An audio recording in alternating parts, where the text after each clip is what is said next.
The rain Whoa, came down easy hard there. that November night in coastal I Oregon. got you. The kind of Thanks. cold, What a mess. relentless rain that seeps into your bones and reminds you that winter is coming, whether you're ready or not.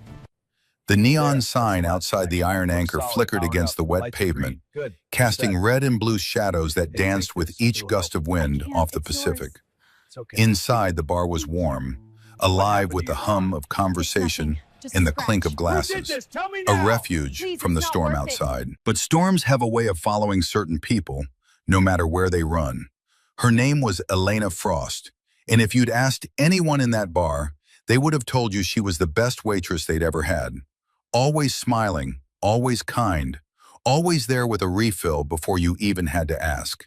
She moved between the tables like a ghost, graceful and quiet, carrying trays that seemed too heavy for her thin frame. She wore the same thing every shift: black jeans, non-slip shoes, and a long-sleeved burgundy shirt that covered her arms completely, even though the kitchen heat made the air thick and sticky.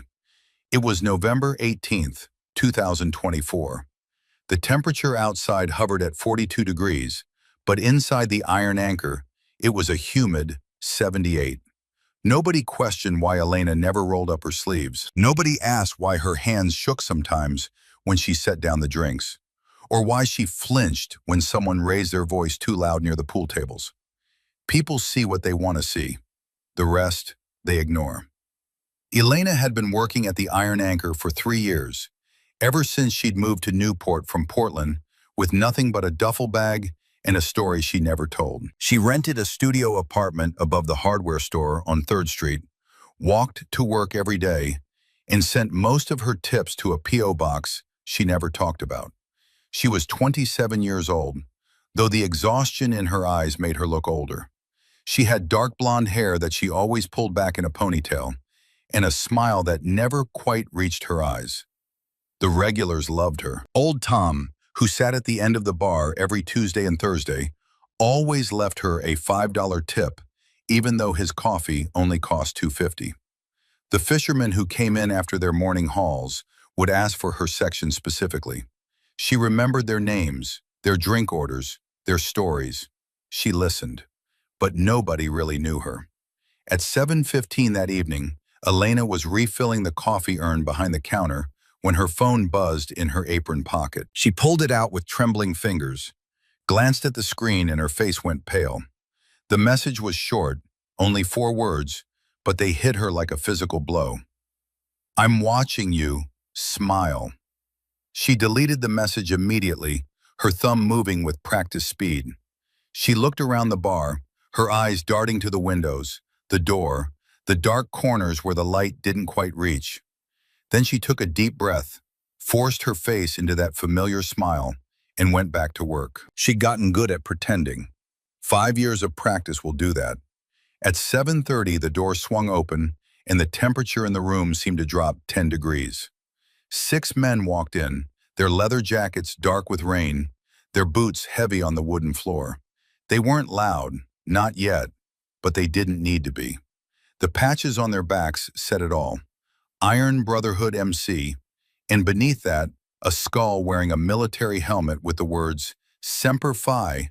These weren't weekend warriors playing dress-up. These were men who'd earned their colors in places most people only saw on the news. The one who walked in first was different from the rest.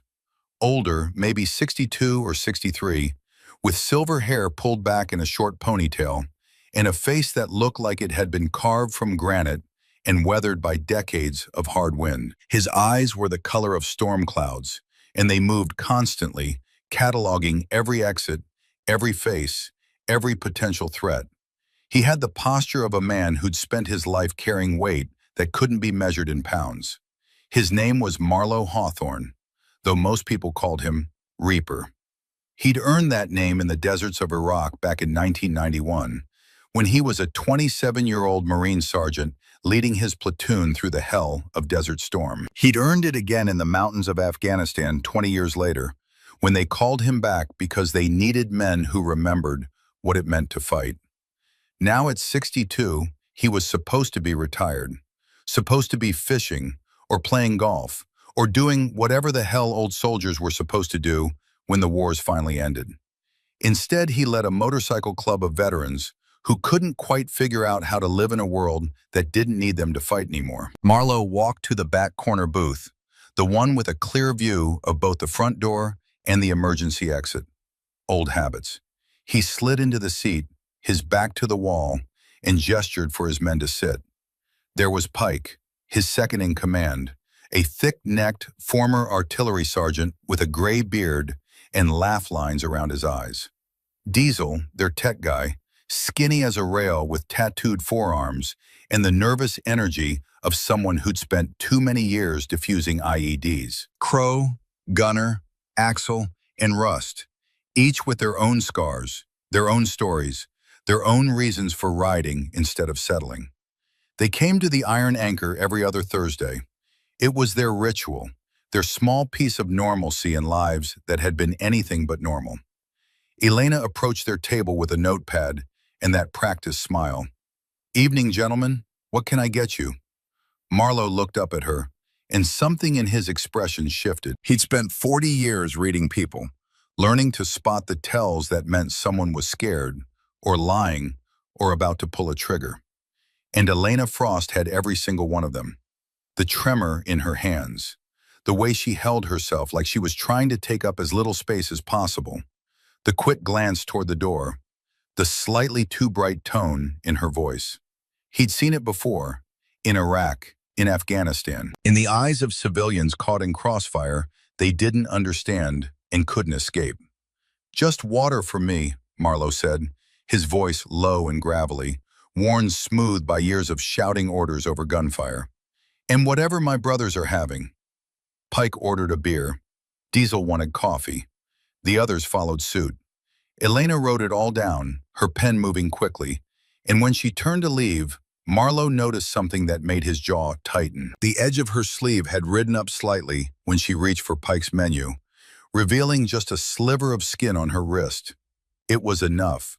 A dark purple bruise, fresh, maybe 3 or 4 days old, in the distinctive shape of fingers wrapped too tight. Elena pulled her sleeve down immediately, so fast that most people wouldn't have even noticed it had risen. But Marlowe noticed, and something cold and familiar settled in his gut. He didn't say anything. Not yet. Behind the bar, Clayton Mercer was pouring whiskey for a regular. Clayton owned the Iron Anchor, had owned it for 37 years, ever since he came back from Korea with shrapnel in his leg and nightmares that never quite went away. He was 68 now, bald except for a white fringe above his ears, with the weathered hands of a man who'd spent his life working. He'd been a combat medic in the Korean War, 19 years old and terrified, patching up boys who were even younger than him. He and Marlowe had an understanding. It was the kind of understanding that didn't need words, the kind that only existed between men who'd seen the same darkness and somehow made it back. Clayton caught Marlowe's eye across the room and gave a single nod. Then he went back to pouring drinks. The bar filled up as the evening wore on. The Thursday night crowd was a mix of fishermen, dock workers, and retirees who had nowhere better to be. The jukebox played old country songs, the kind with steel guitars and lyrics about heartbreak and highways. The air smelled like beer and fried fish, and the salt wind that blew in every time someone opened the door. Elena worked her section with mechanical efficiency, smile in place, notepad ready. She brought the bikers their drinks, refilled them without being asked, cleared the empty glasses. She did everything right, everything perfect, too perfect. At 8:45, her phone buzzed again. She was carrying a tray of empties to the kitchen when it happened, and she almost dropped everything. She set the tray down on the nearest table, pulled out her phone, and Marlowe watched her face drain of all color. This time he could see her hands shaking from across the room.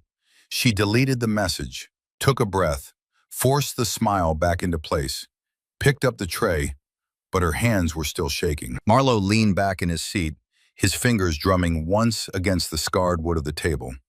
Next to him, Pike was telling some story about a fishing trip, but Marlowe wasn't listening. He was watching Elena, cataloging details, seeing things that nobody else in that bar seemed to notice or care about. The way she positioned herself so she could always see the door. The way she flinched, just slightly, when someone's voice rose above the general noise. The way she moved through the crowd like she was trying not to be seen, even though her job was literally to be seen. At 9:15, Pike stood up too fast, his chair scraping loud against the floor. He'd had 3 beers, which was 2 more than he should have, and his balance was slightly off. He turned toward the bar, not paying attention, and collided directly with Elena as she was walking past with a tray of drinks. Everything happened fast. The tray tilted, glasses slid. Elena stumbled backward, her foot catching on the leg of a chair. She would have gone down hard if Marlowe hadn't moved. He was out of his seat in less than a second, faster than a man his age should have been able to move, his hand reaching out to steady her. His fingers caught her arm just above the elbow, his grip firm but gentle, and he pulled her upright before she could fall. The tray clattered to the floor, glass shattered. The entire bar went silent for a moment, that brief pause that always follows a crash. "You all right?" Marlowe asked, his voice low. Elena nodded, breathless. "Yes, thank you, I'm fine. I just—" And that's when it happened. Marlowe's ring, a thick silver band with the Marine Corps eagle, globe, and anchor emblem, had a slightly raised edge where the metal had been engraved. When he grabbed Elena's arm to steady her, that edge had caught in the fabric of her sleeve, just barely, just enough. When he let go and pulled his hand back, the fabric came with it. There was a sound like tearing paper, amplified in the sudden quiet of the bar, and Elena's sleeve ripped from shoulder to wrist in one long, devastating tear. The room froze. Every conversation stopped. Every head turned. Even the jukebox seemed to quiet, though that might have just been the way the moment stretched and distorted, the way time seems to slow down when something terrible is happening and you can't look away. Because what that torn sleeve revealed wasn't just one bruise. Elena's arm was a map of violence. Fresh bruises, dark purple and yellow, clustered around her wrist in the unmistakable pattern of fingers gripping too hard. Older bruises, fading to green and brown, scattered up her forearm. Thin white scars, some old, some newer, cross-hatching her skin like tally marks. And there, just above her elbow, 3 circular burn marks, small and precise, the exact size of a cigarette. The silence in the iron anchor was absolute. Elena stood frozen, her torn sleeve hanging loose, her arm exposed to the fluorescent light and the stares of 40 people who'd never really looked at her before. Her face had gone from pale to red, shame flooding her cheeks, and her eyes were wide and wet. "Please," she whispered, her voice breaking. "Please don't look." She tried to pull the sleeve back up, to cover herself, to hide, but the fabric was ruined. Her hands were shaking so badly she couldn't hold it in place. It just kept falling, exposing her again and again. And every time it fell, she made a small sound in the back of her throat like an animal in a trap. Marlowe stood absolutely still, his hands still outstretched, his face carved from stone. But his eyes, those storm gray eyes, were blazing with something that looked like rage wrapped around heartbreak. He'd seen this before. God help him, he'd seen it too many times. In Baghdad, in the houses they cleared, he'd seen women with marks like these, caught between armies and ideologies, and men who thought power meant the right to hurt. In Kabul, in the compounds where they did night raids, he'd seen girls younger than Elena with scars that told stories their mouths would never speak. And once, a long time ago, in a different life, he'd seen those same marks on his mother's arms. "Elena," Clayton's voice cut through the silence. The old bar owner had come out from behind the bar, moving faster than his bad leg usually allowed. He shrugged out of his flannel jacket and held it out to her. "Here, honey, take this." But Elena wasn't moving. She was staring at her exposed arm like she'd never seen it before, like it belonged to someone else. Tears streaming down her face. "I'm fine," she said, and her voice was glass breaking. "I'm fine, I'm clumsy. I fell. I'm fine." Nobody in that bar believed her. Marlowe slowly lowered his hand. He looked down at his ring, at the tiny threads of burgundy fabric caught in the engraving, and something in his chest twisted hard. "Pike," he said quietly, not taking his eyes off Elena. "Go wait by the bikes." Pike, who'd sobered up fast, nodded and moved toward the door. The other bikers followed without a word. They knew their sergeant. They knew that tone. Marlowe took the jacket from Clayton and stepped toward Elena, moving slowly, like you'd approach a wounded animal. He held the jacket out, not reaching for her, not touching her, just offering. "Nobody's going to hurt you," he said, and his voice was gentler than most people had ever heard it. "Not here, not while I'm standing." Elena looked up at him, and for the first time she really saw him. Not just another customer, not just another old biker. She saw the scars on his knuckles, the faded tattoo on his forearm that said, 2nd Battalion, 7th Marines. The lines around his eyes that came from squinting into desert sun and mountain snow. She saw someone who'd seen what she'd seen, who knew what she knew. She saw someone who understood. "He's a cop," she whispered, so quietly that only Marlowe and Clayton could hear. "Detective, nobody will believe me. He said if I tell anyone, he'll..." She couldn't finish. Her whole body was shaking now, shock setting in. Marlowe's jaw tightened until the muscle jumped. "What's his name?" Elena shook her head, backing away. No, you don't understand. He has power. He has friends. He'll destroy you. He'll destroy all of you. I need to go. I need to..." "Elena," Clayton's voice was firm but kind. "Look at me, honey." She did. "You're not going anywhere tonight. You're staying here. We're going to lock the door, and you're going to sit down, and you're going to let us help you. Do you understand?"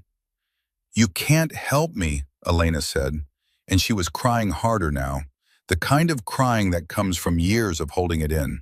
"Nobody can help me. He's untouchable." Marlowe reached into his back pocket and pulled out a worn leather wallet. From it, he extracted a card, laminated and faded with age. He held it out to Elena. It was an FBI consultant credential, dated 2005, with Marlowe's photo and the words, "Counterterrorism Advisory." "I've dealt with untouchable before," Marlowe said quietly. "Usually they bleed the same as everybody else." Elena took the card with shaking fingers, stared at it, then looked back up at Marlowe. Hope and terror fought for control of her face. Clayton walked to the front door and turned the deadbolt. He flipped the neon "open" sign to "closed." Then he pulled down the shades on the front windows, blocking the view from the street. The iron anchor was officially closed for the night. The remaining customers reading the room quietly settled their tabs and left through the back door.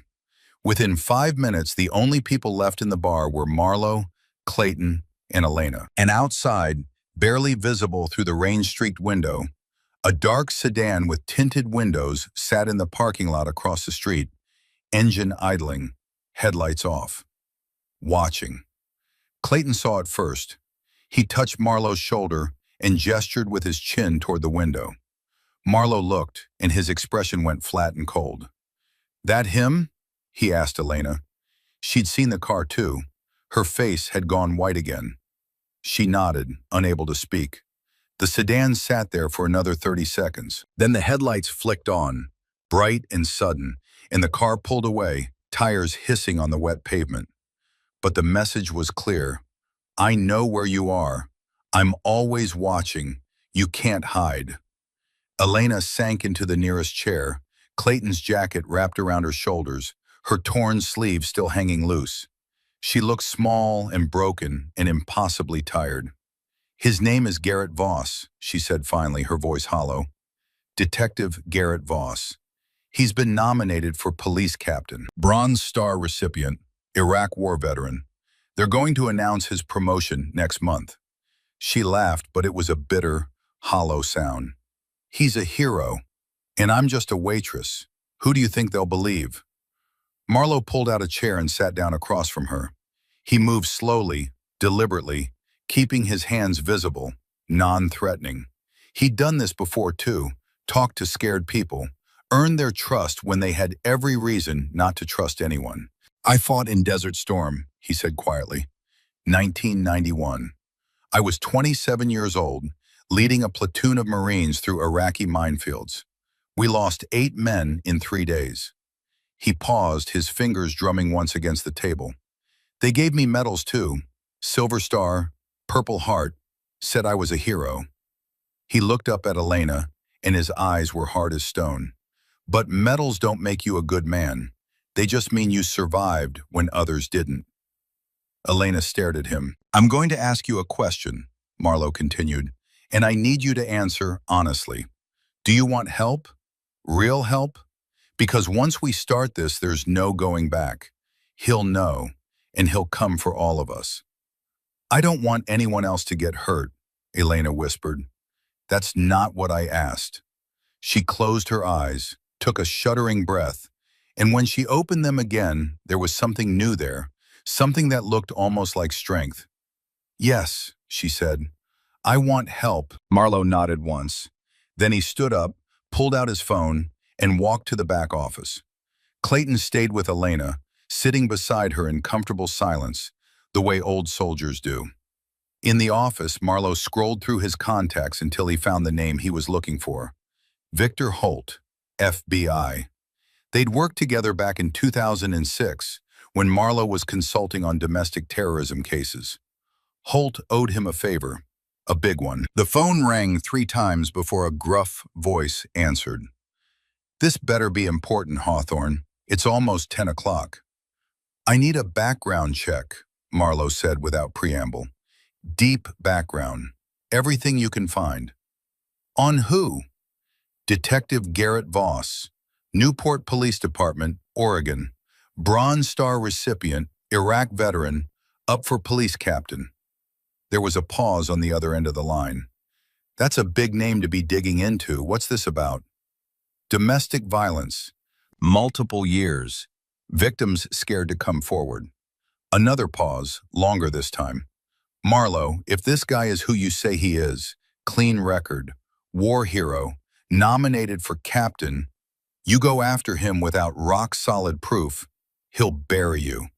And everyone connected to you. I know. And you're doing it anyway? I didn't survive 2 wars just to watch a coward beat a woman half his size. Holt sighed. You're going to get yourself killed one of these days, old man. Probably. Can you help or not? Give me 48 hours. I'll see what I can dig up. Make it 24. Marlowe, 24, Vic. She doesn't have 48. The line went quiet. Then, all right, 24 hours. But Hawthorne, be careful. Men like that, they don't go down easy. Neither do I. Marlowe ended the call and stood in the office for a moment, looking at his reflection in the dark window. He looked old, tired. The silver in his hair caught the light from the single desk lamp, and the lines around his eyes seemed deeper than they had that morning. He'd promised himself, after Afghanistan, after coming home for the last time, that he was done fighting, done with wars, done with violence. But some promises are made to be broken.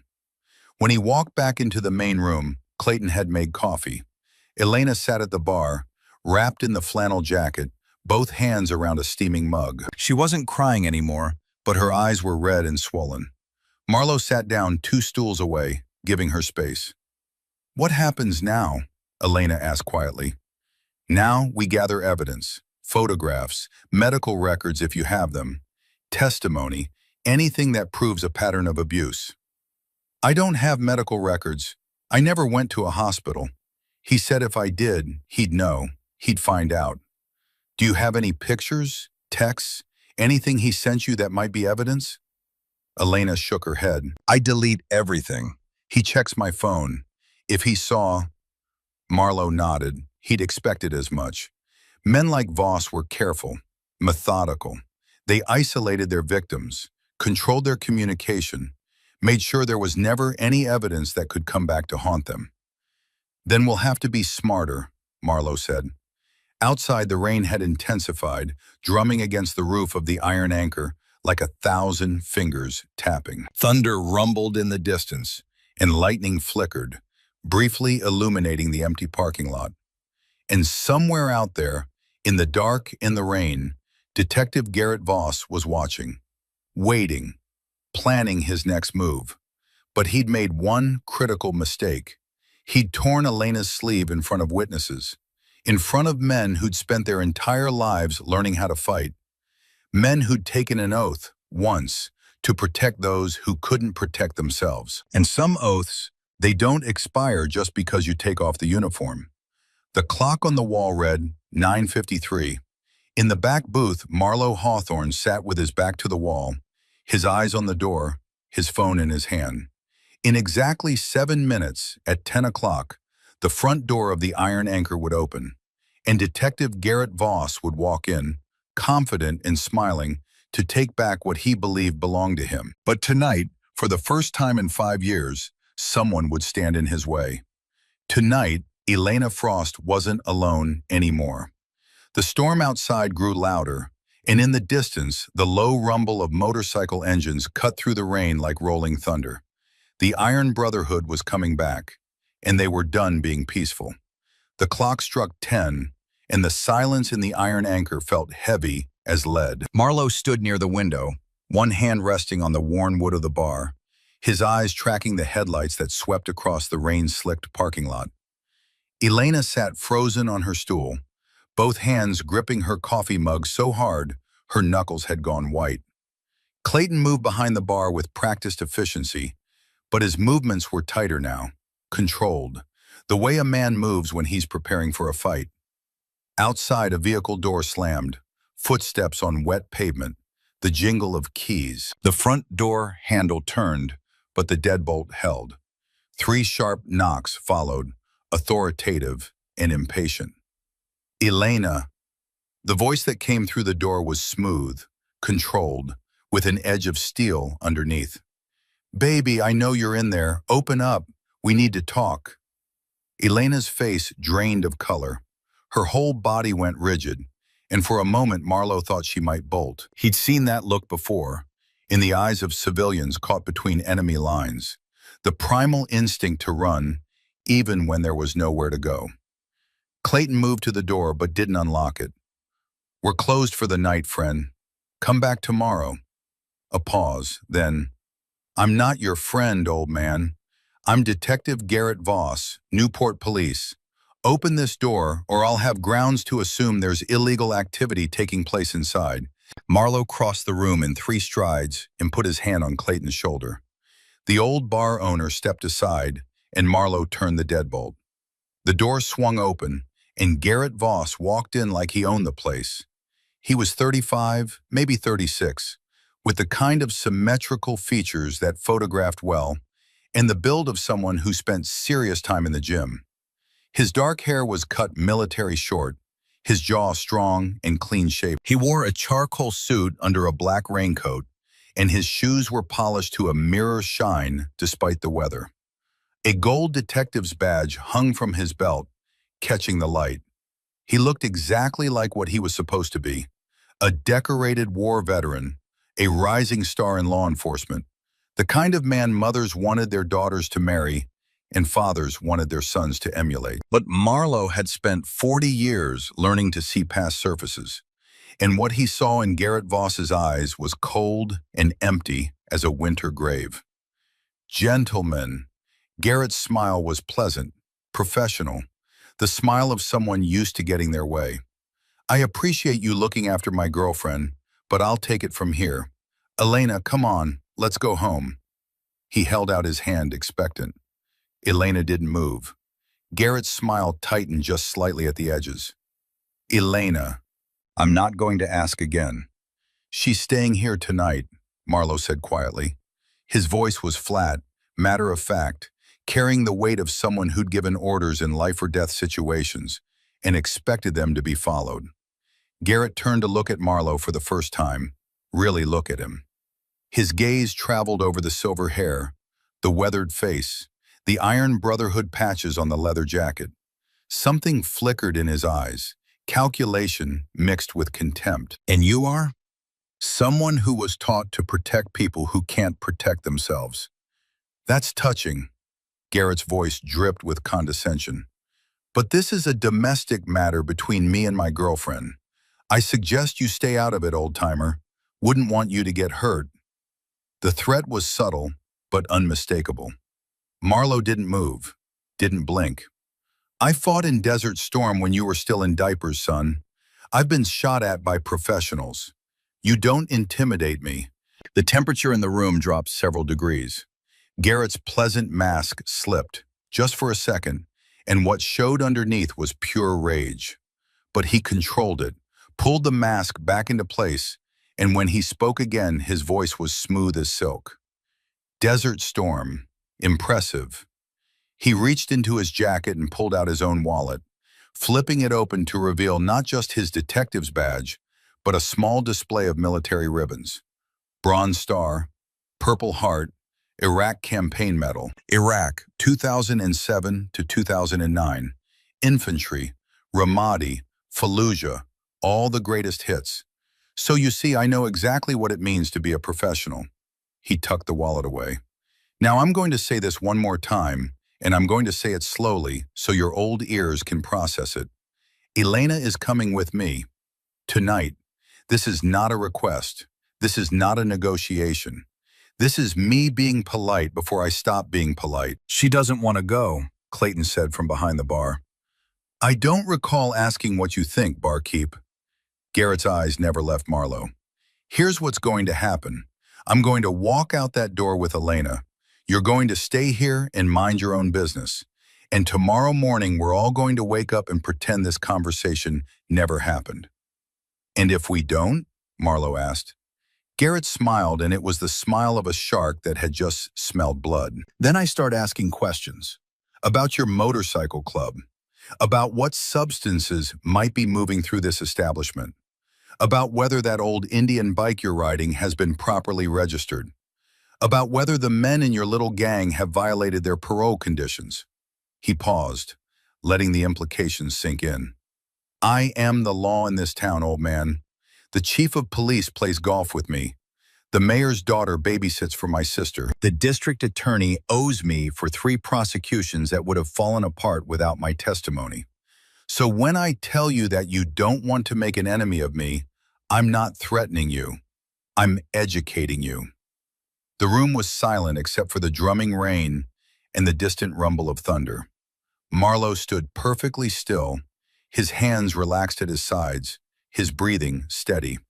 He'd faced down armed insurgents in Iraqi streets and Taliban fighters in Afghan mountains. He'd stared death in the face more times than he could count. This well-dressed bully didn't even register on the scale.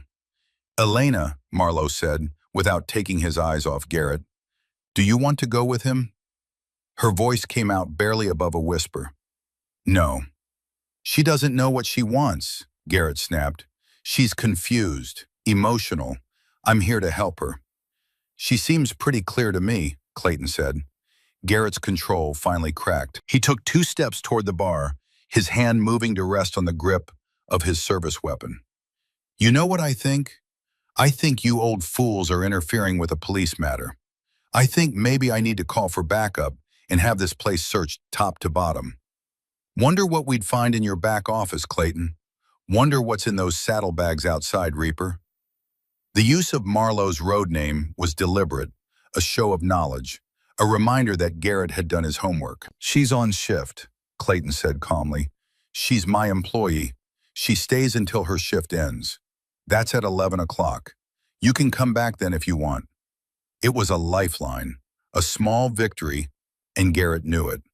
He stood there for a long moment, weighing his options, his jaw working. Then he seemed to come to a decision. Fine. He turned to Elena, and his voice became soft, almost gentle. The transformation was chilling. Baby, I'll be back at 11. We can talk then, okay? Just you and me, like we always do. The last 3 words carried a weight that made Elena flinch. Garrett walked to the door, paused with his hand on the handle, and looked back at Marlowe. A word of advice, from one veteran to another. Pick your battles. This isn't your fight. Walk away while you still can. I didn't walk away in Kuwait, Marlowe said quietly. I'm not starting now. Something dangerous flashed in Garrett's eyes. Then he smiled that empty smile again, nodded once, and walked out into the rain. The door closed behind him. His engine started. Headlights swept across the windows as he pulled away. But nobody in the Iron Anchor relaxed. Elena was shaking so hard the coffee in her mug rippled. He knows, she whispered. He knows I talked to you. He'll kill me. Oh God, he'll actually kill me this time. This time? Marlowe turned to her. Elena, has he threatened to kill you before? She nodded, tears streaming down her face. 3 months ago, I tried to leave, got as far as the bus station. He found me, dragged me into his car, drove me out to the cliffs. Her voice broke. He put his gun in my mouth, made me kneel at the edge, said if I ever tried to leave again, he'd make it look like I jumped. Clayton's face had gone pale. Marlowe's hands curled into fists.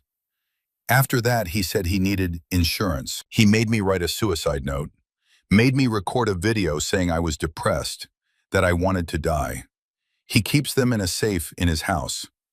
Elena's words came faster now, tumbling out like water from a broken dam. He said if I tell anyone, he'll kill me and use the note and video to make it look like suicide. And everyone will believe him because he's a hero and I'm nobody. The rain hammered harder against the windows. Lightning flashed, throwing harsh shadows across the bar. Marlowe pulled out his phone and dialed. Pike answered on the second ring. Boss? Bring everyone back, now, and bring the hardware. How heavy? Heavy enough. Pike didn't ask questions. 10 minutes. Marlowe ended the call and looked at Clayton. You still have that room upstairs? The one you used to rent out? Clayton nodded. It's been empty for 2 years, but the bed's made. Door locks from the inside. Good. Elena's staying there tonight. Tomorrow we figure out next steps. I can't stay, Elena protested weakly. When he comes back at 11 and I'm not here, he'll do nothing, Marlowe interrupted, because you'll be somewhere he can't reach you. And by the time he figures out where you are, we'll have what we need. What we need for what? Marlowe's expression was grim. To put him in a cage where he belongs. 8 minutes later, the rumble of motorcycle engines filled the parking lot. 6 bikes, 6 riders, all of them veterans between 55 and 65. All of them men who'd spent their lives learning to fight and never quite figured out how to stop. They filed into the Iron Anchor, shaking rain from their jackets, their faces serious. Pike came first, followed by Diesel, then Crow, Gunner, Axel, and Rust. They arranged themselves around the bar like soldiers taking positions, unconscious of the formation but falling into it anyway. Marlowe gave them the brief version. A woman being abused by a cop with power and connections, a cop who just threatened to destroy anyone who helped her. When he finished, there was silence. Then Pike, the big artillery sergeant with the gray beard, spoke up. So we're going to war with the Newport Police Department? Just one detective, Marlowe said. One detective who happens to be a war hero with the entire department backing him up. Diesel, the skinny tech specialist, ran a hand through his rain-wet hair. Boss, I love you like a brother, but this is suicide. We're talking about going after someone who can destroy us with a phone call. Then we don't give him time to make that call, Marlowe said. Crow leaned against the jukebox, his arms crossed. He was the quiet one, the thinker, 58 years old with the weathered face of someone who'd spent too much time in the sun. What's the play? We need evidence, real evidence, the kind that can't be dismissed or explained away. Marlowe looked at Diesel. Can you still do that thing you used to do? With the cameras? Diesel's eyes lit up. During his time in military intelligence, he'd specialized in surveillance and signal interception. You want me to bug a cop's house? I want you to document what he does when he thinks nobody's watching. That's highly illegal. So is beating a woman half to death and threatening to kill her. Diesel thought about it for maybe 3 seconds. I'll need equipment, good stuff, not the junk you can buy at Best Buy. How long? If I start now, I can have micro cameras set up by tomorrow night. Audio, video, motion activated. He won't know they're there. Marlowe turned to Crow. I need you to follow him. Every move he makes, everywhere he goes. I want to know his patterns, his habits, who he talks to, where he's vulnerable. Crow nodded. I can do that. Gunner, Axel, Rust, you're on protection detail. Elena doesn't go anywhere without at least 2 of you. Understood? The 3 men nodded in unison. Pike frowned. What about you, boss? I'm going to call in every favor I have left. FBI, state police, military connections, anyone who might be able to help us build a case that sticks. And if none of that works? Pike asked quietly. The question hung in the air like smoke.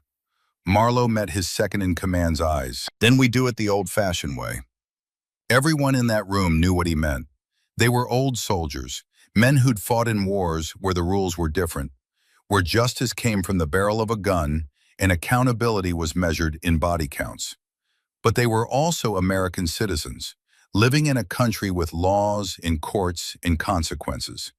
They'd all sworn oaths once to uphold those laws, to be better than their enemies, to protect the innocent within the system, not outside it. We're not there yet, Marlowe said firmly. We do this right. We do this legal. But if he comes for her, if he tries to hurt her again, then all bets are off. Clayton, who'd been listening from behind the bar, spoke up. You boys know what you're getting into? This man has the power to destroy your lives, your businesses, your freedom. Are you really willing to risk everything for someone you just met? Gunner, a stocky former infantryman with tattoos covering both arms, was the one who answered. I got a daughter. She's 23. If some bastard was doing to her what's been done to Elena, I'd hope to God that somebody, somewhere, would stand up for her. Axel nodded. I've seen what happens when good people do nothing. Saw it in Kabul. Saw it in Baghdad. Women and kids suffering while everyone looks the other way because it's easier, because it's safer, because it's not their problem. This is our problem now, Russ said simply. The oldest of the group at 65, he had the calm, measured tone of someone who'd made peace with mortality a long time ago. The moment we saw those marks on her arm, it became our problem. Elena, who'd been silent through all of this, finally spoke. Why? Her voice was small, broken. Why would you do this for me? You don't even know me. Marlowe looked at her, and something in his weathered face softened. In Fallujah, back in 2004, we found a woman hiding in a bombed-out building. She'd been beaten by her husband, by insurgents, by everybody. She was so scared she wouldn't even look at us. He paused, remembering. My lieutenant wanted to leave her, said it wasn't our mission. But our medic, a kid from Texas named Danny Chen, he wouldn't leave, said his mama raised him better than that. So we stayed, protected her until we could get her to a safe house. Marlowe's voice went quiet. Danny died 3 weeks later, IED. He was 22 years old. The bar was silent except for the rain. Before he died, Danny made me promise something. He said there's always going to be people who use power to hurt the weak. And if good men do nothing, if we just walk away because it's easier, then all those wars, all those deaths, they don't mean anything. Marlowe met Elena's eyes. I made him a promise, and I don't break my promises. A phone buzzed. Marlowe pulled out his cell and looked at the screen. A text from Victor Holt, the FBI agent. Preliminary check on Garrett Voss. Call me. It's worse than you think. Marlowe stepped into the back office and dialed. Holt answered immediately. Tell me you're sitting down, the FBI agent said without preamble. Just tell me. Garrett Voss, 35 years old, Newport PD for 7 years, detective for 3. Bronze Star, Purple Heart, Iraq combat veteran, nominated for police captain next month. The mayor's office is pushing hard for his promotion. He's scheduled to be announced at a ceremony on December 15th. That's the public record. What's the private record? Holt's voice went grim. 3 complaints filed against him in the past 6 years, all from women he was dating. All complaints mysteriously withdrawn within 48 hours. All 3 women subsequently moved out of state. Names? Sarah Brennan moved to Seattle. Jessica Torres moved to Phoenix. Amanda Walsh moved to Boston. Holt paused. Marlo, I tried to contact them, all 3. 2 didn't answer. The third, Jessica Torres, she answered and then hung up the second I said Garrett's name. I could hear the fear in her voice. Marlo's jaw tightened. So he's done this before. More than before. He has a pattern. Dates a woman for 6 to 8 months, things get serious, then the violence starts. When they try to report it, complaints get buried. When they try to leave, they disappear to other cities. Who's bearing the complaints? That's where it gets complicated. Garrett's sister is married to Deputy Chief Marcus Hale. His former commanding officer in Iraq is now a state senator. His best friend from high school is the assistant district attorney. He's got protection at every level. Marlo absorbed this information. What about federal jurisdiction? Unless he's committed a federal crime, there's nothing I can do officially. Domestic violence is a state matter, and the local authorities have made it very clear they consider Garrett Voss untouchable. So what do I do? Holt was quiet for a long moment. Officially, you convince the victim to file a report, get a restraining order, and hope the system works. Unofficially, his voice dropped.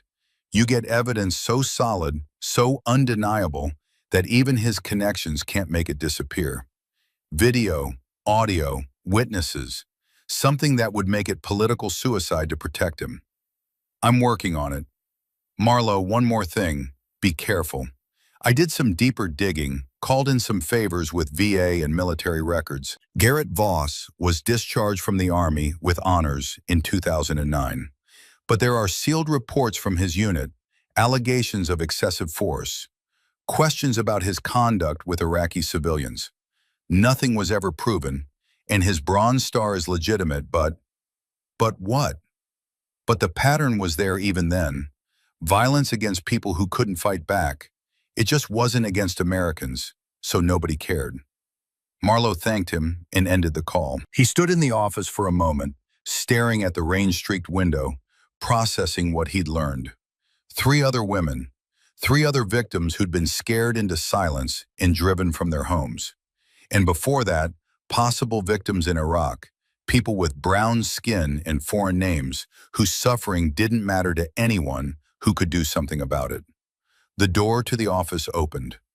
Clayton stepped in, closing it behind him. How bad? The old bar owner asked. Bad enough that we're doing the right thing. Bad enough that nobody else is going to do it for us. Clayton nodded slowly. You know he's going to come after us. Hard. He'll use every tool he has to destroy this place, destroy your club, destroy all of us. I know. And you're doing it anyway? Marlo turned to face his old friend. Korea teach you anything, Doc? Clayton smiled grimly at the old nickname. He hadn't been called Doc in 40 years. Not since he'd been a 19-year-old combat medic trying to save lives in frozen trenches. Korea taught me that sometimes you have to hold a position even when every rational part of your brain is screaming at you to retreat. This is one of those times. Yeah, Clayton agreed. I think it is. They walked back into the main bar. The Iron Brotherhood had pulled chairs into a circle, and Elena sat in the middle, wrapped in Clayton's jacket, looking impossibly small and fragile, surrounded by 6 grizzled bikers. But she wasn't crying anymore. There was something different in her face now, something that looked almost like hope. Here's what's going to happen, Marlo said, addressing the group. Diesel, you start on surveillance tonight. I want cameras on his house, his car, anywhere he goes regularly.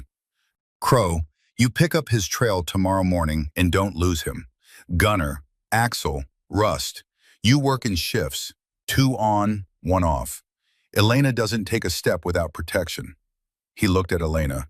You're going to write down everything, every incident, every threat, every time he hurt you. Dates, times, what he said, what he did. We're building a case and we need details. He'll know, Elena said. He always knows when I'm planning something. He can read me.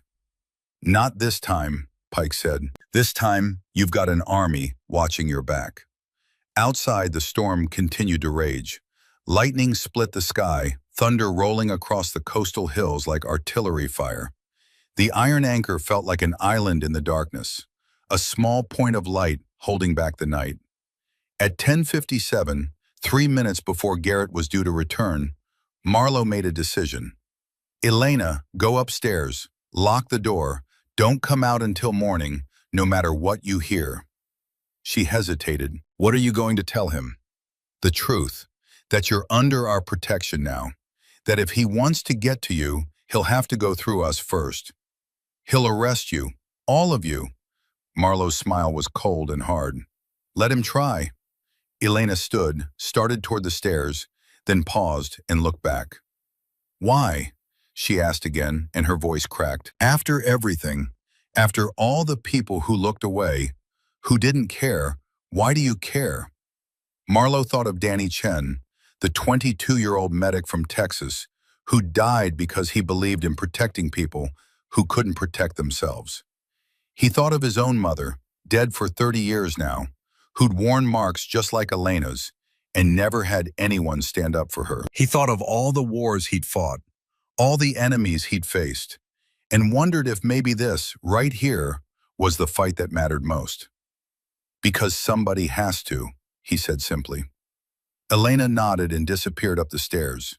The sound of a door closing and a lock sliding home echoed through the quiet bar. At exactly 11 o'clock, headlights swept across the windows. A car door slammed. Footsteps approached. The 6 members of the Iron Brotherhood stood in a line between the door and the stairs, a wall of leather and muscle and grim determination. And when Detective Garrett Voss opened the door and stepped inside, his pleasant smile already in place, ready to collect his property and remind everyone who held the power in this town, he stopped dead at the sight before him. Gentlemen, he said slowly, his hand moving toward his service weapon. Where is Elena? Safe, Marlowe said. Somewhere you can't reach her. Garrett's smile vanished.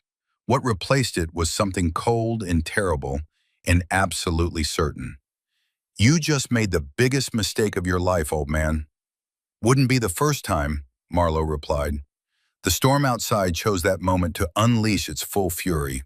Rain lashed the windows, thunder shook the building, and in the iron anchor, 2 men who'd both been trained to fight and kill locked eyes across the scarred wooden floor. War was coming to Newport, Oregon, and nobody was walking away unscathed. The silence stretched between them like a wire pulled too tight, ready to snap. Garrett Voss stood in the doorway of the iron anchor, rain streaming off his expensive coat, his hand resting on the grip of his service weapon. His eyes moved across the line of bikers, calculating odds, measuring threats, the tactical part of his brain still functioning, even as rage built behind his carefully controlled expression. 6 men, all older, all veterans, all positioned between him and the stairs. Marlowe Hawthorne in the center, standing like he had nothing left to lose. This is your last chance, Garrett said, his voice deadly calm. Tell me where she is, and I'll forget this happened. We'll all walk away. No consequences. No problems. We both know that's a lie, Marlowe replied. Garrett's jaw tightened. You have no idea what you're interfering with. Elena is mentally unstable. She has a history of self-harm, depression, suicidal ideation. I've been trying to get her help, but she refuses treatment. That why you put cigarette burns on her arm? Pike asked. Part of the therapy? I've never laid a hand on her. Garrett's voice was smooth, practiced, the voice of someone who'd told this lie before and had it believed.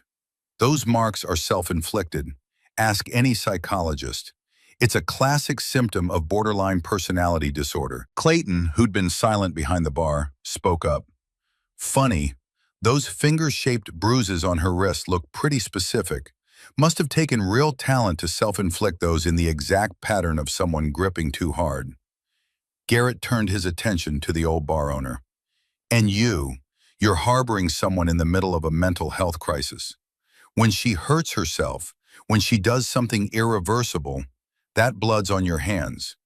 The only blood I'm worried about, Clayton said quietly, is the blood that's been spilled over the past 5 years by a man who wears a badge and thinks it makes him untouchable. Something flickered in Garrett's eyes, a crack in the mask. You have no proof, no evidence, nothing but the word of an unstable woman against a decorated police officer. That's where you're wrong, Marlowe said. He pulled out his phone and held it up. On the screen was a photo, taken just an hour earlier. Elena's arm, fully exposed under bright light, showing every bruise, every scar, every burn mark in brutal detail. The metadata timestamp was clearly visible.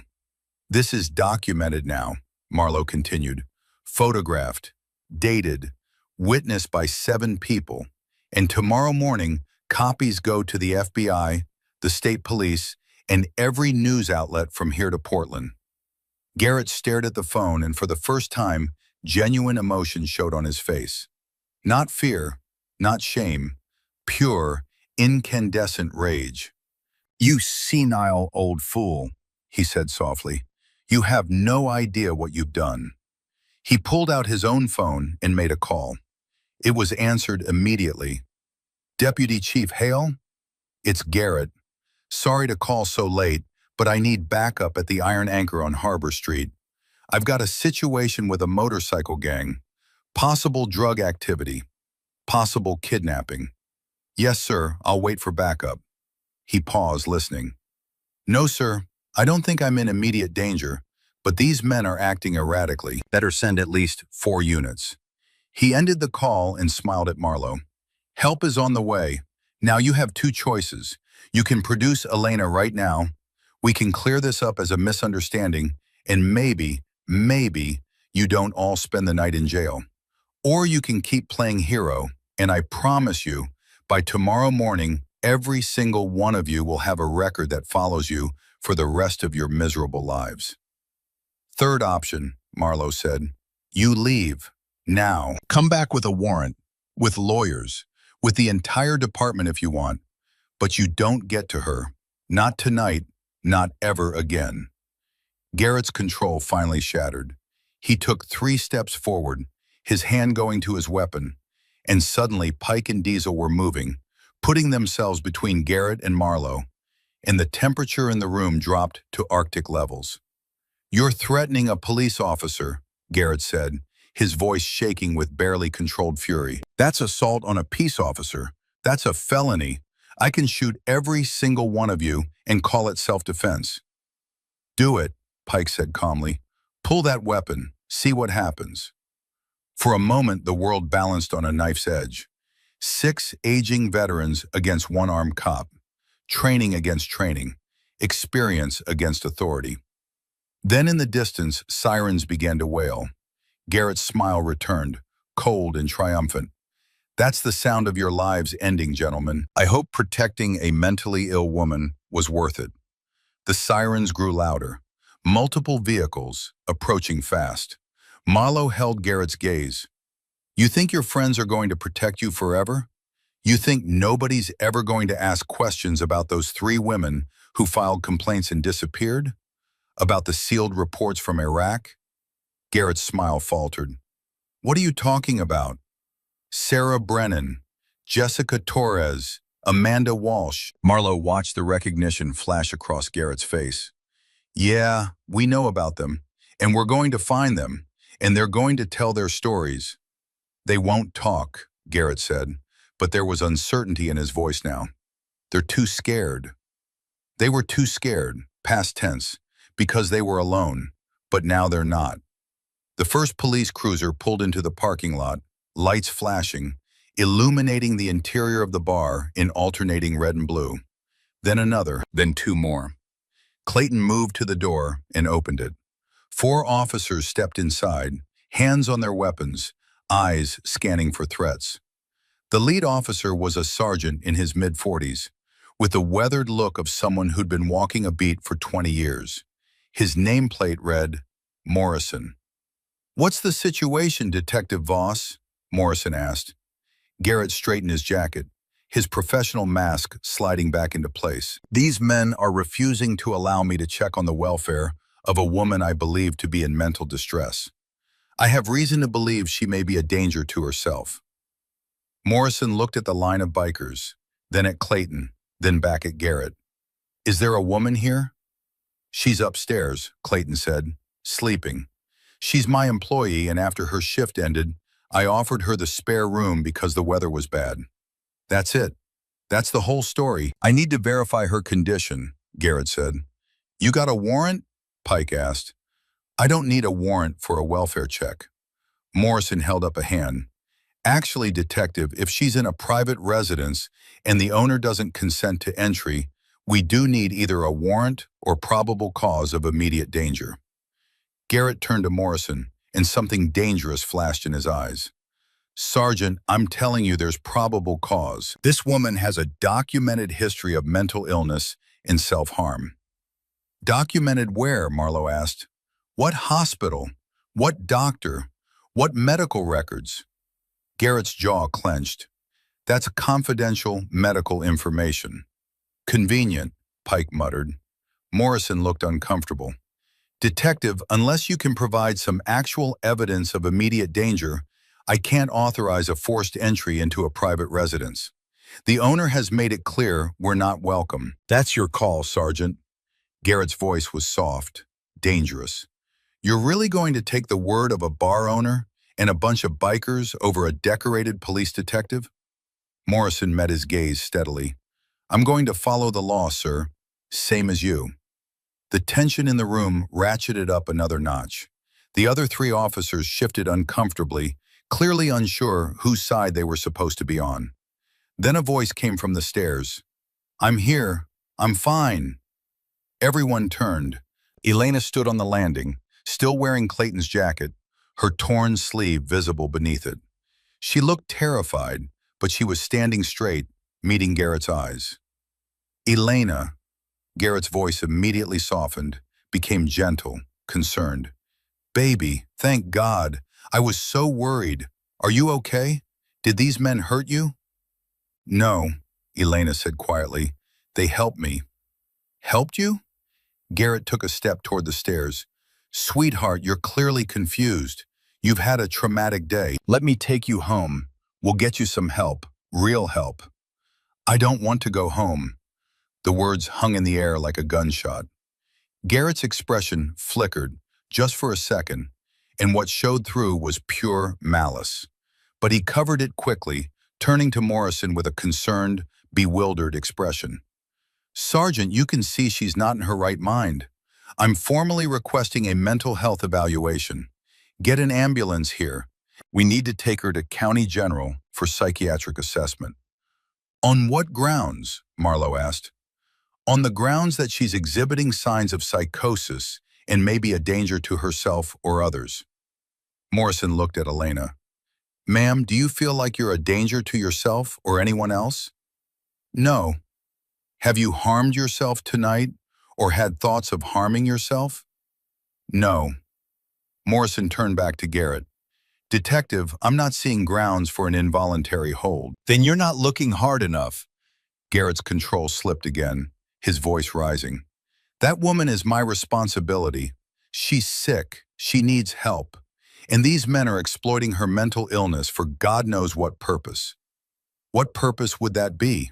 Clayton asked calmly. Garrett spun on him. "Money. Publicity. Maybe you're planning to sue me, claim I did something wrong, get a settlement. This whole thing stinks of a setup." "Or," Marlowe said quietly, "maybe she's telling the truth. Maybe for the first time in 5 years, someone actually believed her." "This is harassment," Garrett snarled. "This is defamation. You're poisoning her against me. Sergeant Morrison, I want these men arrested. Interference with a peace officer, Unlawful detention. Something. Morrison looked profoundly uncomfortable. Sir, I don't see any crime here. The woman is free to leave if she wants. Nobody's holding her against her will. She's mentally incompetent to make that decision. She seems pretty competent to me, one of the other officers muttered. Garrett heard it. His head snapped around. What was that, Officer Daniels? The young cop, who couldn't have been more than 25, straightened. Nothing, sir. Just that she seems coherent. You questioning my judgment? No, sir. Just making an observation. The dynamic in the room was shifting. The other officers who'd arrived expecting to back up a fellow cop were starting to see something that didn't add up. A decorated detective, furious and barely controlled, demanding entry to take a seemingly rational woman against her will. Morrison made a decision. Detective Voss, I think the best course of action here is to de-escalate. The woman is safe. She's coherent.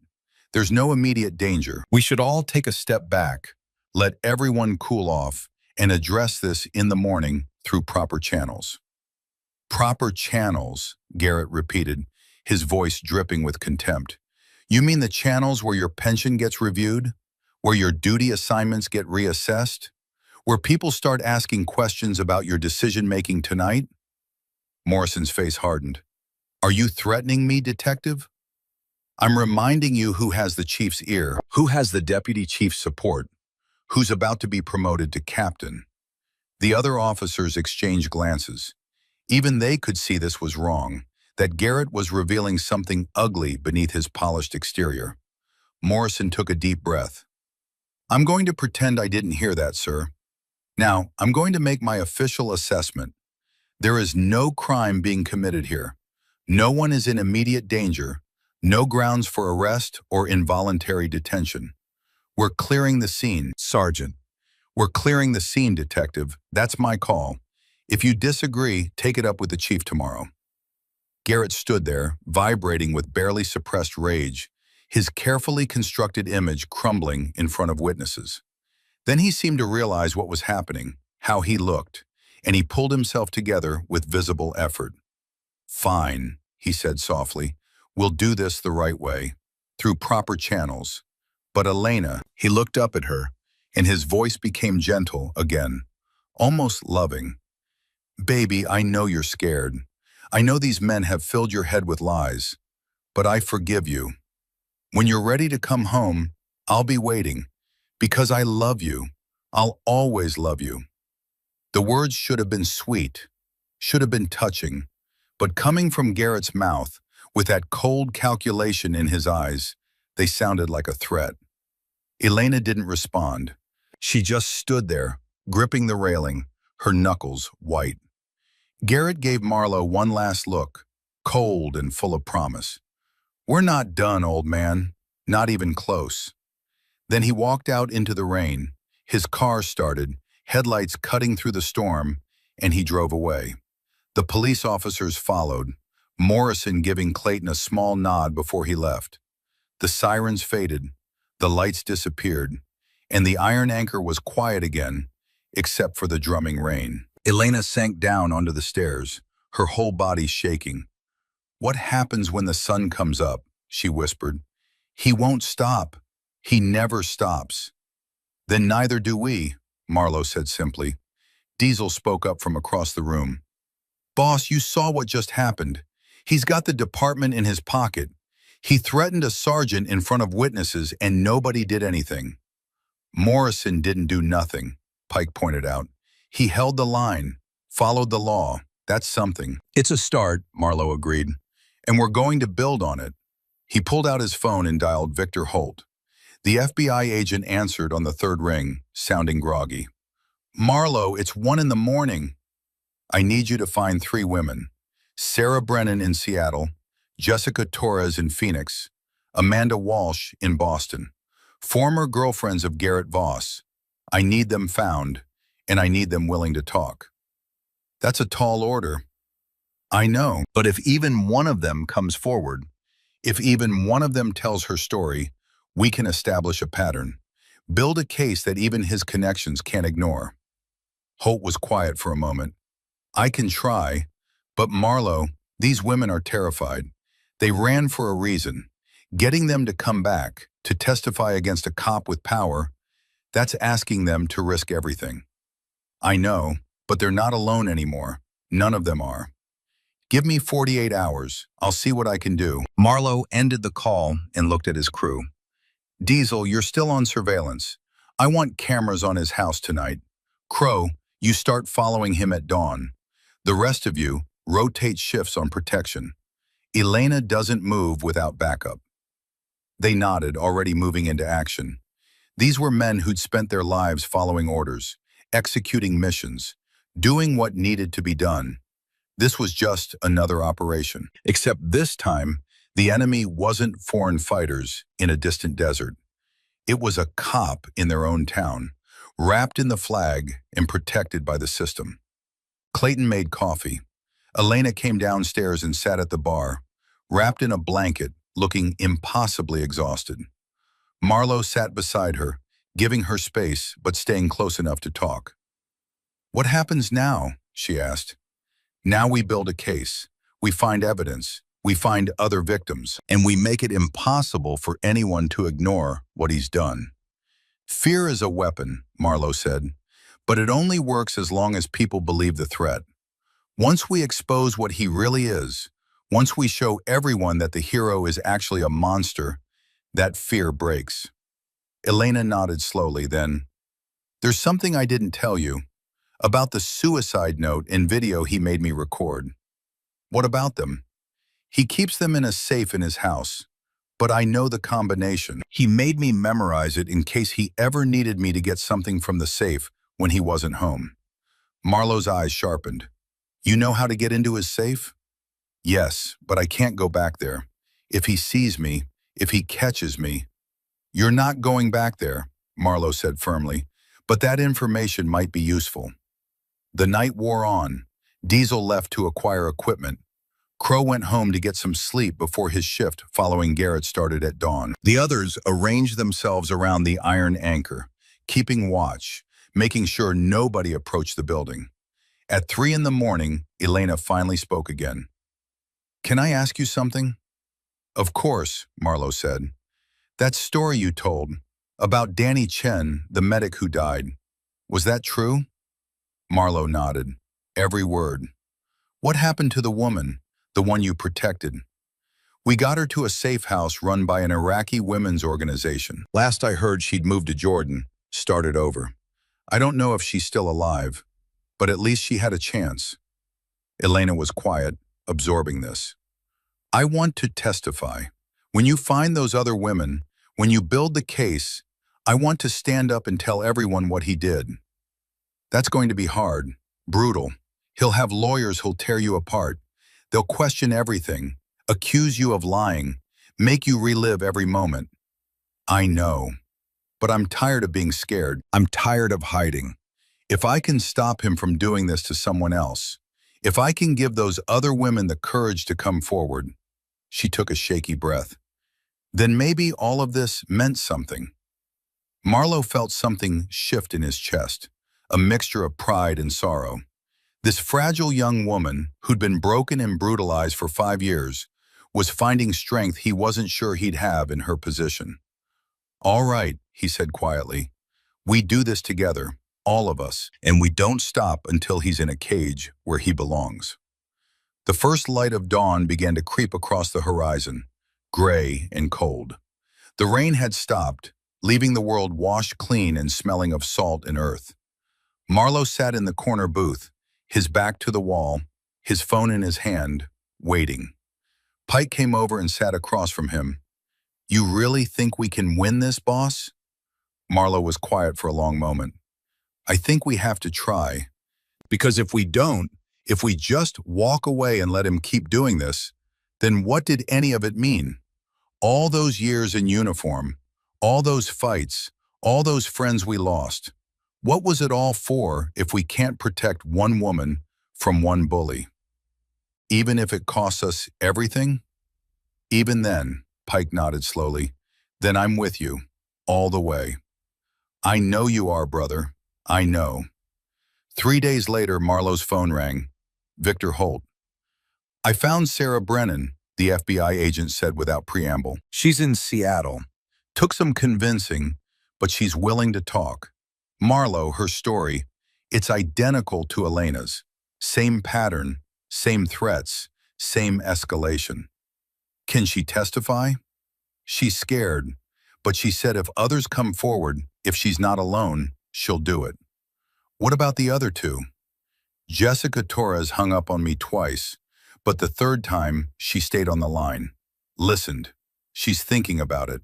Holt paused. Amanda Walsh is harder. She changed her name, went completely off the grid, but I'm still looking. Keep looking. We need all three. There's something else. I did some digging on those sealed military reports from Iraq. Called in favors with JAG, got access to incident reports from Voss's unit. Marlo, there were complaints. Iraqi civilians, women, 2 formal investigations that got buried when his commanding officer intervened. The same commanding officer who's now a state senator? The very same. This goes deeper than we thought. Over the next 2 weeks, Diesel's surveillance cameras captured everything. Garrett's rage when he was alone, the way he punched holes in his walls, threw furniture, screamed into the empty rooms of his house. The night he drove to the Iron Anchor at 2 in the morning, sat in his car for an hour, just watching. The footage of him accessing his safe, pulling out a manila envelope, and inside, visible on camera, Elena's handwritten suicide note. Crow followed him everywhere, documented his patterns, his contacts, his habits, the meetings with Deputy Chief Hale at expensive restaurants, the quiet conversations with the assistant DA, the way he drove past Elena's old apartment 3 times a day. And then, on December 7th, 2024, Victor Holt called again. I found Amanda Walsh. She's in Boston, going by Amanda Richardson now. And Marlo, she wants to talk. All 3 of them do. They're willing to come forward together. When? Next week. I'm arranging for them to give depositions, official statements, on the record. Will it be enough? Combined with Elena's testimony, with the surveillance footage, with the sealed military reports? Holt's voice was grim. It'll be enough to at least force an investigation. Whether it's enough to convict him, that depends on if we can get past his connections. Then we make it public, make it so high profile that his connections become a liability instead of an asset. That's a dangerous game, Marlo. I've been playing dangerous games my whole life, Vic. One more won't kill me. On December 14th, the day before Garrett Voss's scheduled promotion ceremony, the story broke. The Portland Tribune ran it first. Decorated detective faces abuse allegations from 4 women. The article detailed everything: Sarah Brennan's testimony, Jessica Torres's story, Amanda Walsh's account, Elena Frost's photographs, the pattern that stretched back almost a decade. By noon, every news outlet in Oregon had picked it up. By evening, it had gone national. Garrett's perfect image crumbled in a matter of hours. The promotion ceremony was canceled. The mayor's office released a statement expressing concern and calling for a full investigation. The police chief, Garrett's golf buddy, suddenly had no comment. Deputy Chief Hale, his brother-in-law, took emergency leave. And on December 16th, FBI agents arrived at Garrett Voss's home with a warrant.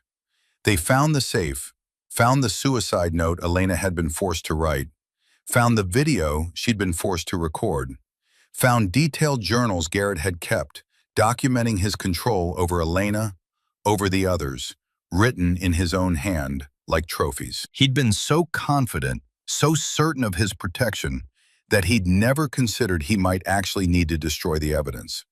On December 18th, exactly 1 month after the night Marlo Hawthorne had torn Elena Frost's sleeve and exposed the truth, Garrett Voss was arrested. The charges were extensive: multiple counts of domestic violence, assault, witness intimidation, evidence tampering, and after a deeper investigation into his military service, charges related to conduct unbecoming an officer and abuse of Iraqi civilians during wartime. The trial took 6 months. Marlowe sat in the courtroom every single day. So did Pike, Diesel, Crow, Gunner, Axel, and Rust. They wore their Iron Brotherhood colors, a wall of leather and silver hair in the back row, making sure everyone knew Elena wasn't alone. Sarah Brennan testified first. Composed, articulate, devastating. She described 5 months of escalating violence, of being driven out of Oregon, of living in fear for 3 years. Jessica Torres came next.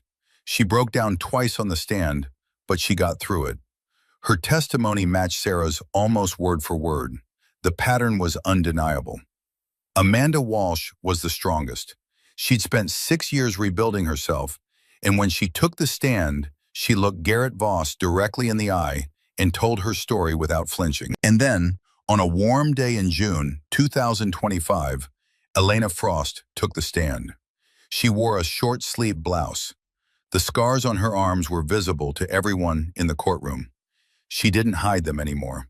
For 3 hours she testified, every detail, every beating, every threat. The night at the cliffs with a gun in her mouth, the suicide note, the video, the 5 years of terror. Garrett's lawyers tried to tear her apart, accused her of lying, of seeking attention, of being mentally unstable. And Elena, the fragile waitress who'd once been too scared to even meet someone's eyes, looked at the jury and said, "I know what I am. I'm a survivor, and I'm not the only one." The jury deliberated for 8 hours. They found Garrett Voss guilty on all counts. The judge, a woman in her 60s who'd seen too many cases like this, looked down at Garrett from the bench and said, "You wore the uniform of this country. You carried a badge meant to protect and serve, and you used both to terrorize women who trusted you. Your medals don't absolve you. Your service doesn't excuse you. You are a predator who hid behind honor you never earned." She sentenced him to 35 years in federal prison without possibility of parole. Garrett didn't react, didn't speak.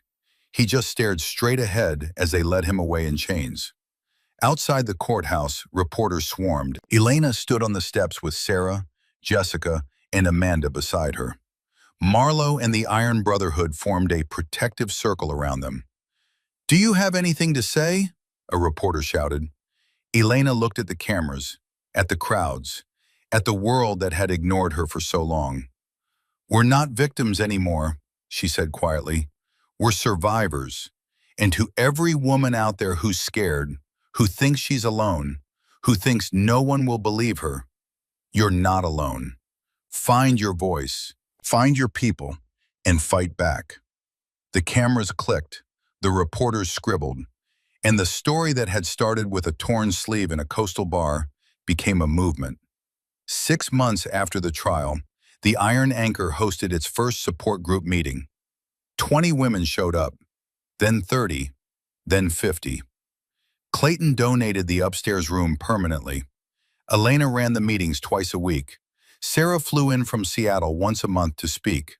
Jessica and Amanda video called to share their stories. And the Iron Brotherhood, the aging motorcycle club of veterans who just wanted to drink beer and forget the wars they'd fought, became something else. They became protectors, guardians, the men women called when they needed to leave in the middle of the night, when they needed someone to stand between them and the person who'd been hurting them. Pike started a self-defense class. Diesel taught women how to secure their digital privacy. Crow offered surveillance sweeps for anyone who thought they were being followed. The movement grew. Other towns started their own groups. Other veterans stepped up. 1 year to the day after the sleeve tour, on November 18, 2025, a ceremony was held at the Iron Anchor. The bar had been renovated. The old neon sign was gone, replaced by a new one that read, "The Iron Anchor, Safe Harbor." Above the door, a wooden plaque had been mounted. Elena stood in front of it, Marlowe beside her, and pulled away the covering. The plaque read, "Where torn sleeves revealed truth, and truth set us free. November 18, 2024. In memory of all who suffered in silence, and in honor of all who found their voice. Below that, 7 names were carved: Elena Frost, Sarah Brennan, Jessica Torres, Amanda Walsh, and 3 more, women who hadn't survived, whose deaths had been ruled suicides, but whose families now knew the truth. Elena ran her fingers over the letters. She wore a sleeveless dress. The scars on her arms had faded, but would never completely disappear. She didn't hide them anymore. They were part of her story, part of her strength. "Thank you," she said, turning to Marlowe, "for seeing me, for believing me, for not walking away." Marlowe, now 63, his silver hair a little thinner, his face a little more lined, shook his head. "You saved yourself, Elena. We just stood beside you while you did it." "No," she said firmly. "You taught me that I was worth saving. That's the difference." That night the bar was full, not just with the regulars and the bikers, but with the women who came to the support groups, their families, their friends, people who'd heard the story and wanted to be part of something that mattered. Elena stood at the bar where she'd once served drinks with shaking hands and haunted eyes. Now she was the director of Sarah's House, the non-profit they'd founded to help domestic violence survivors. She had an office downtown, a staff of 12, funding from 3 major foundations. But every Thursday night, she came back to the Iron Anchor, back to where it had started. Clayton, now 69 and moving a little slower, poured her a coffee. "How's it feel, honey? 1 year later?" Elena looked around the bar, at the women laughing together, supporting each other, healing together, at the aging bikers who'd become unlikely champions, at the plaque on the wall that turned tragedy into memory, memory into meaning. "It feels like coming home," she said. Marlowe sat in his usual corner booth, back to the wall, eyes on the door. Old habits. Pike slid in across from him, a beer in hand. "We did it, boss," Pike said quietly. "We actually did it." "We did," Marlowe agreed, "but it's not over. There are other Garretts out there, other Elenas who need help. So we keep fighting. Until we can't anymore." Pike raised his beer. "To Danny Chen, who taught us what was worth fighting for." Marlowe touched his water glass to Pike's beer. "To Danny, and to everyone who refuses to look away." Outside, the Oregon coast was peaceful. The neon sign glowed warm and welcoming. Inside, the bar hummed with life and laughter and the kind of healing that only happens when broken people find each other and decide to be whole together. Somewhere in a federal prison, Garrett Voss sat in a cell and faced the consequences of believing his power made him untouchable. Somewhere, 3 women who'd fled their homes in terror were rebuilding their lives, no longer running. And in a small coastal bar called the Iron Anchor, a waitress with scars on her arms and strength in her eyes poured coffee and told her story to anyone who needed to hear it. Because sometimes the most important battles aren't fought on foreign soil. Sometimes they're fought in dive bars and courtrooms, in support groups and safe houses. Sometimes they're fought by old warriors who refuse to stop fighting and young women who refuse to stay silent. And sometimes all it takes is one person willing to stand up and say, "Not anymore. Not on my watch. Not while I'm still breathing." The war had been fought, the war had been won, and the work of healing, harder and longer than any battle, had only just begun. But for the first time in 6 years, Elena Frost slept through the night without nightmares. And that was victory enough.